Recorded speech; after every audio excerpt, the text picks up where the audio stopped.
આજની ધર્મકથા. પ્રણામ. ચુનીલાલભાઈનો વૈરાગ્ય એવો પ્રબળ અને એવો ગાઢ વૈરાગ્ય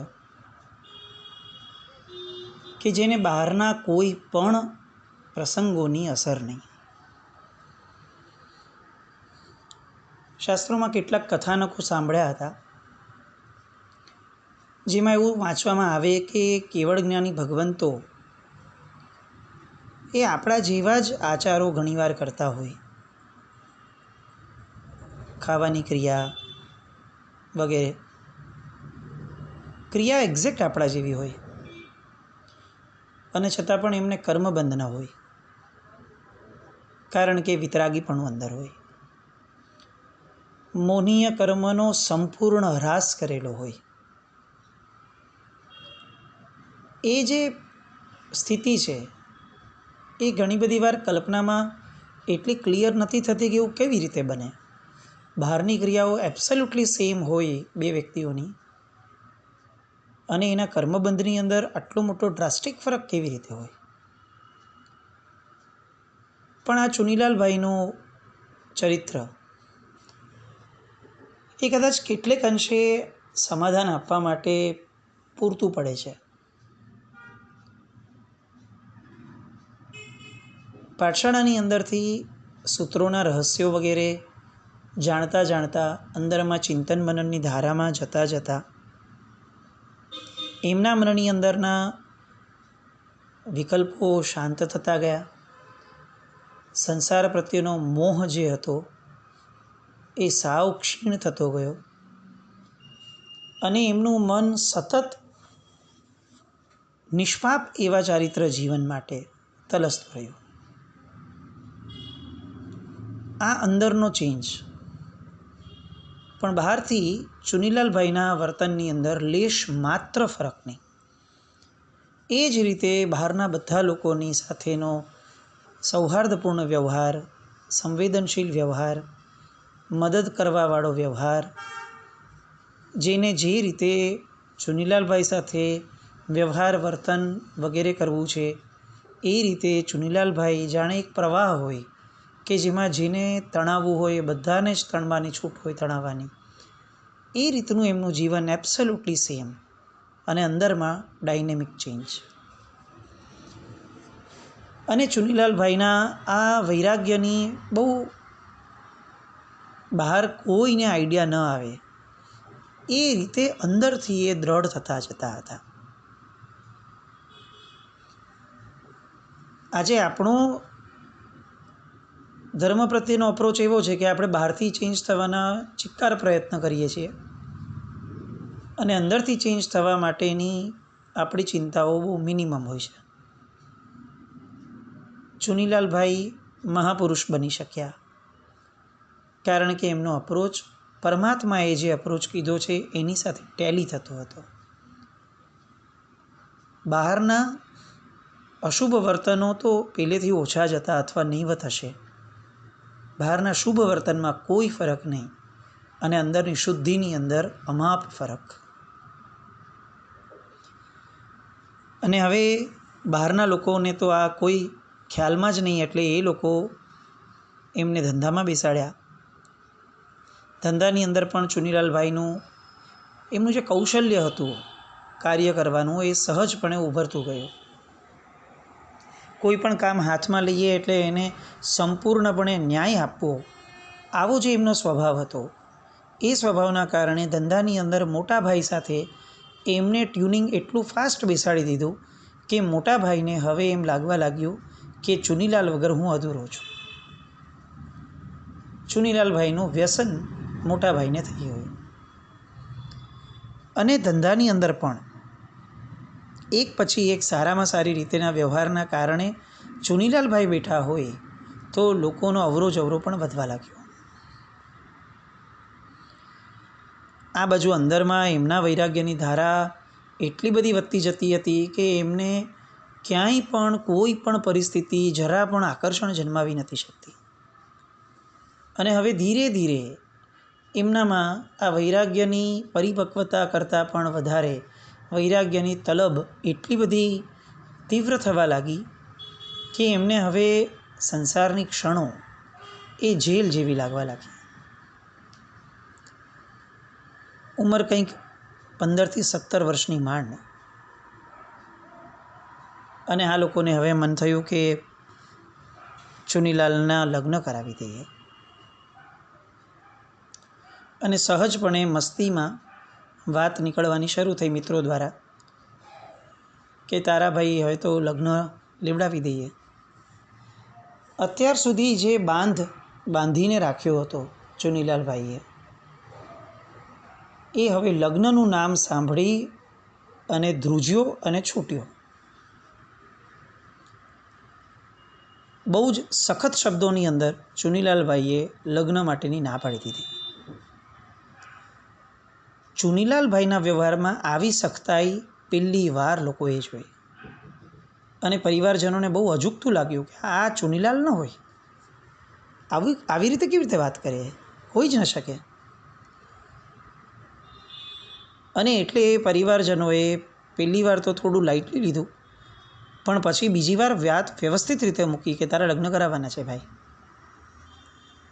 અને જે પૂરજોશની અંદર ચુનીલાલભાઈએ પોતાના દીક્ષાના ભાવની, ચારિત્ર જીવનના, નિષ્પાપ જીવનના ભાવની વાત એમણે જે પ્રગટ કરી અને જે ફોર્સિબલી એસ્ટાબ્લિશ કરી એમણે પોતાના ફૂલ ફોર્સથી, એનાથી હવે ઘરના લોકો છે બધા જ એ લોકો સ્તબ્ધ થઈ ગયા.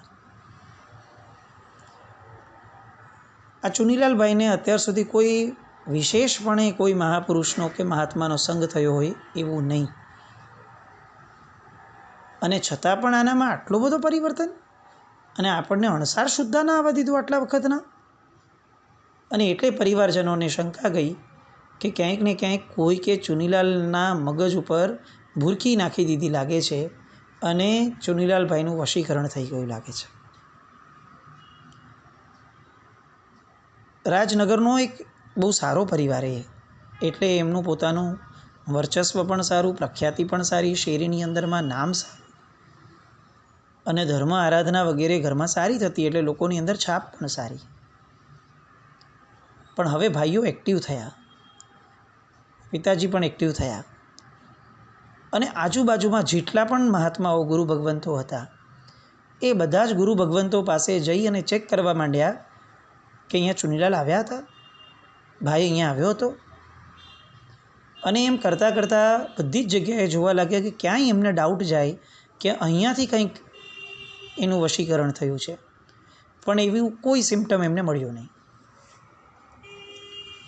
ચુનીલાલભાઈ ઉપર સહજપણે કેટલાક રિસ્ટ્રિક્શન લાગવાના ચાલુ થયા, અને બધા એવું વિચાર્યું કે આ ચુનીલાલ વારે ઘડીએ, પહેલાં તો 1-2 વાર થયું, હવે તો વારે ઘડીએ ઘસીને ના પાડે છે કે મારે લગ્ન નથી કરવા અને દીક્ષા લેવી છે. અરે દીક્ષા કેવી રીતે લેવાય? આપણે આટલા સુખી સંપન્ન વ્યક્તિઓ છીએ, પરિવાર આટલો મોટો વ્યવસ્થિત છે, કોઈ દુઃખ નથી, દીક્ષા કઈ રીતે લેવાય? આ એ સમય હતો કે જ્યારે ચારિત્રધર મહાત્માઓની સંખ્યા એઝ આઈ સેડ 38-40 જેટલી હતી. આજે આપણે હજારો સાધુ સાધ્વીજી ભગવંતોની હાજરી હોય ને એવા કાળમાં જન્મ્યા છીએ. ચારિત્રધરોની કિંમત શું છે એ આ સિદ્ધેશ્વરી મહારાજ સાહેબ જેવા આત્માઓને પૂછવા જેવી હતી. આજે આપણને મહાત્માઓની કિંમત બહુ સારી, પણ એ રૂટીનમાં આવે પછી કેટલી? મોટા મોટા શહેરોની અંદર મોટા મોટા મહાત્માઓના ચાતુર્માસ થાય, પણ પછી સાંજની ગોચરીની વાત આવે ત્યારે ઘણી બધી વાર મહાત્માઓ સાથે બેસવાની તકેદારી લેવી જોઈએ આપણે. કારણ કે કેટલીય વાર મુંબઈ જેવા શહેરોની અંદર કે મોટા શહેરોની અંદર આ એક પરિસ્થિતિ આવીને ઊભી રહે છે કે ચોવિયારનો સમય આવવાનો હોય એ જ સમયે લગભગ આપણા ઘરોની અંદર માંડ ગણીને 2-3 જણા કદાચ ચોવિયાર કરતા હોય, એટલે સાવ છેલ્લી ઘડીએ રસોઈ થાય અને છેલ્લી ઘડીએ જમવાનું થાય. મહાત્મા છેલ્લી ઘડીએ કઈ રીતે વાપરી શકે? 6:30નો સૂર્યાસ્ત હોય તો મહાત્માઓને 5:15ની આસપાસ તો ઉપાશ્રયથી નીકળી અને 5:30 પોણા 6 સુધી ગોચરી લઈને પાછા આવી જવું પડે, ત્યારે કેટલાક મહાત્માઓ વાપરે. અને આપણા ઘરોની અંદર તો 6:30નો સૂર્યાસ્ત હોય તો 6 વાગ્યાની આસપાસ તો પૂછવાનું ને વિચારવાનું શરૂ થાય કે આજે શું બનાવવું છે.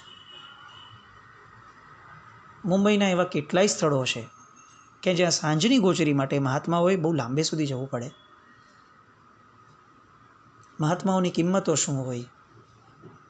ચુનીલાલભાઈના સમયની અંદર 38-40 જેટલા મહાત્માઓ હતા અને વિચારસરણી ધર્મી અને સંપન્ન વ્યક્તિઓની, એમના પરિવારની એ કે કોઈ દુઃખ છે જ નહીં તો શેની દીક્ષા લેવાની. આપણે આજે ચારિત્ર ધર્મને પણ આટલો સહજપણે વંદનીય ગણીએ છીએ, કારણ કે ઢગલાબંધ સાધુ સાધ્વીજી ભગવંતોનું વિચરણ સહજપણે આ ભૂમિમાં છે. એ લોકો ફક્ત આપણને એમની અસ્તિત્વની આલંબનની ધારા નથી આપતા. એ લોકો આપણી આખીને આખી વિચારધારાને પણ જડ મૂળથી બદલાવી શક્યા છે એમની હાજરીના કારણે. ચુનીલાલભાઈના પરિવારની અંદર હવે થોડું જોર વધવા લાગ્યું. રોજ મતભેદ થવા લાગ્યા. ચુનીલાલનો આત્મા વૈરાગ્યનો ચાહક અને પરિવારના લોકોનું મન લગ્નની દિશામાં. માતા પિતા અને કુટુંબીજનોને સંસાર ખપતો હતો અને વૈરાગી એવા પુત્રને સંયમ ખપતું હતું. બંને વચ્ચે ચિક્કાર મતભેદો, માથાકૂટો, લગ્નની વાત આવે અને બંને વચ્ચે મતભેદો સર્જાય. હવે આ મતભેદોનો નિકાલ કોણ લાવે?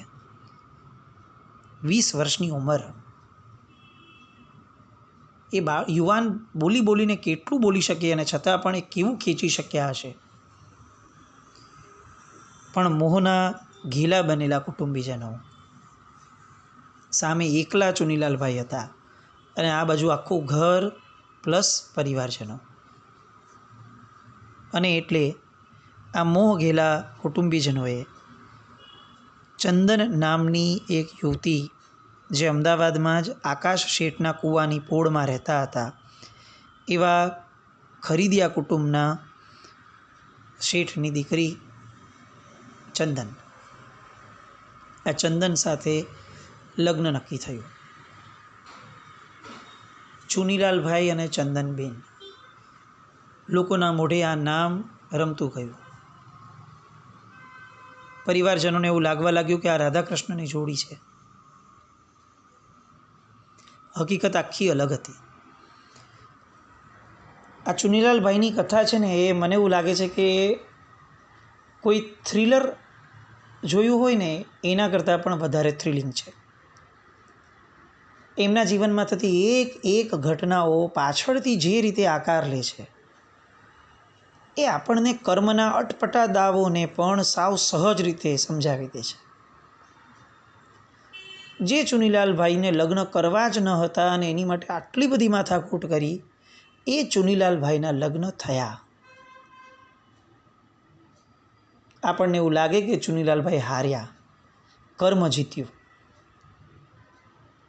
પણ જ્યારે આગળ આ પરિસ્થિતિઓ વળાંક લેશે ને, ત્યારે એવું લાગશે કે લગ્ન કરીને પણ જીત્યા ચુનીલાલભાઈ, જીત્યા ધર્મરાજા અને હાર્યા મોહરાજા. આવું કેમ? એ આપણે આગળ કથામાં એક પછી એક જોતા જશું. પણ એક વસ્તુ નિશ્ચિત છે કે આમના જેવી દીક્ષા જીવનની રોચક કથાઓ બહુ જવલ્લે સાંભળવા મળી છે. ચુનીલાલભાઈના લગ્ન થયા. દાક્ષિણ્યતા ગુણ કહો, મા બાપ કે ઘરનાનો આગ્રહ કરો, વિનય કે ઔચિત્ય કહો, જે કહો તે, પણ ચુનીલાલભાઈ પરણ્યા. હવે આ બાજુ એ જે ચંદનબેન છે, એ ચંદનબેન પણ બહુ ખાનદાન કુટુંબના, અને ભાગ્યયોગે એમના જીવનમાં પણ ધર્મની પરિણતિ બહુ સારી. એમના પણ વિચારો કંઈક અલગ હતા, પરંતુ પરિવારજનોની સામે સત્વ ફોરવી ન શક્યા અને એમના લગ્ન થયા. ઈશ્વર ક્યાં કઈ રીતે કેવા વ્યક્તિઓને મળાવે છે એ ખરેખર અતિશય રસપ્રદ છે. ગગનગામી સ્વતંત્ર પંખી એવા ચુનીલાલભાઈ પાંજરે પુરાયા. વનવિહારી કેસરી એવા ચુનીલાલભાઈ કેદખાનામાં પુરાયા. પણ આ પણ ભવિતવ્યતા નિર્મિત હતી અને આ શુભ ભવિતવ્યતા ગણી શકાય એવી સ્થિતિ હતી, કારણ કે ચુનીલાલભાઈ હવે એવા પરાક્રમો કરવાના છે કે જે પરાક્રમોની અંદર ચંદનબેન ન હોત તો કદાચ એ પરાક્રમ સફળ ન થયા. આપણને સહજ આશ્ચર્ય થાય કે લગ્ન કર્યા, પત્ની આવી એટલે હવે તો શું થઈ શકે, પણ એ પત્ની જ કઈ રીતે ધર્મપત્ની બન્યા એ આખી વાત બહુ જબરદસ્ત રીતે આ ચુનીલાલભાઈના જીવનમાં જોવા મળે છે. લગ્ન થયા, દિવસો મહિનાઓ વીતતા ગયા.